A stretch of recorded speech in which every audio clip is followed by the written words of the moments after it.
Hi guys, this video is dedicated on how to install the signature that you created on My Signature for Yahoo account. So here we are on our website mysignature.io on the dashboard, and we can see the signature that we want to work with.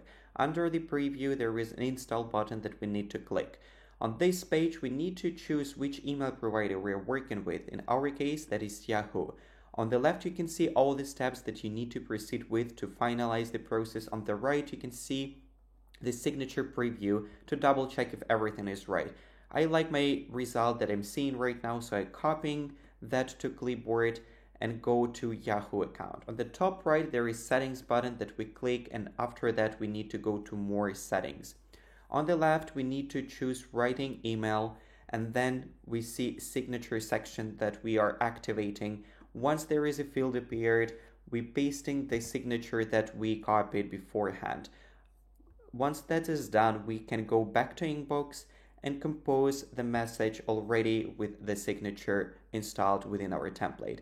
I hope that was very easy for you. In case you run into any problems, please feel free to contact our support team and they will be happy to help you. Have a great day, guys. Bye bye.